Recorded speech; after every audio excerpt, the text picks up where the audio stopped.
Haba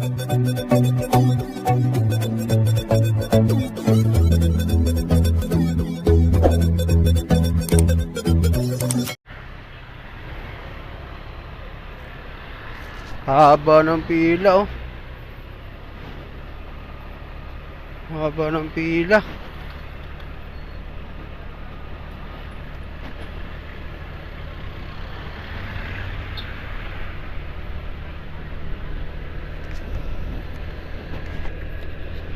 So yun guys, iwan mo natin si Papa dun sa sa may oval. Kasi kukuha muna ako ng gamot ni baby sa ubo dun sa Tehero. So nandito nga pala ako ngayon sa may Santiago General Trias. Kasi kukuha si Papa nung kanyang kanyang ang tawag doon, medical assistance kay Mayor ba yun? Congressman yata, hindi ako sure eh. Kay Congressman nga yata yun. So ayun, iwan ko muna si Papa saglit doon. Babalik ako na lang siya mga siguro 1 hour para sunduin, kasi kailangan na bibing makainom ng gamot. So ayun, mamaya na lang muna ulit mga guys. At biyahe tayo. Napaaga ang aking gising, kasi kailangan maagang magising, kasi kailangan maaga ang pila mo ron. Napakahaba ng pila. Ngayon ay 6:30 ng umaga. Haba na ng pila. Pero ang kalang time kasi doon na pinapapunta sila is 7 AM. Siyempre bago mag 7 AM pipila ka na. Siyempre mahaba pila doon. Kahit saan naman, basta government, talagang mahaba ang pila. Kailangan lagahan mo. So yun,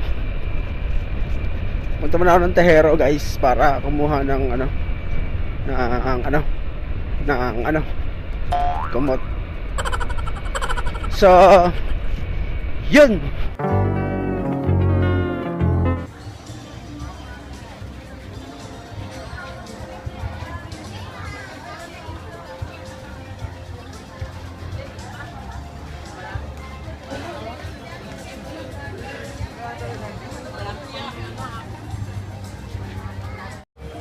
Dahil matagal na tayong COVID, hindi natin ipapahiya ang milyong-milyong Pilipino na naniniwala at nagtiwala sa atin. Patunay po yan na si Bong Revilla na aking kausap. Mula ng mahalan sa Senado, mayroon siyang inagdang halos 300 batas sa edukasyon, kalusugan, kaligtasan, kabuhayan at ekonomiya. Dahil pasadya ka makailan sa Senado ang kanyang panukala na magtataas at magtatatag ng permanenteng teaching supplies allowance ng mga guro. Mula sa kasalukuyang 5,000 pesos ay tatanggap na sila ng 10,000 pesos. Sponsor na kabalikan sa pagtuturo Act.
Grabe, ang init.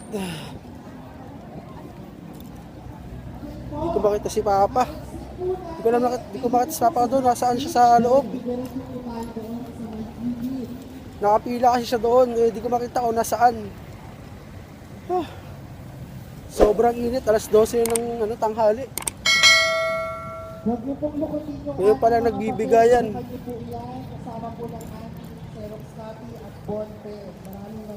Doon kasi si Papa kasi kumuha siya ng medical assistant kay Kong. Tapos ang haba ng pila, napakaraming tao.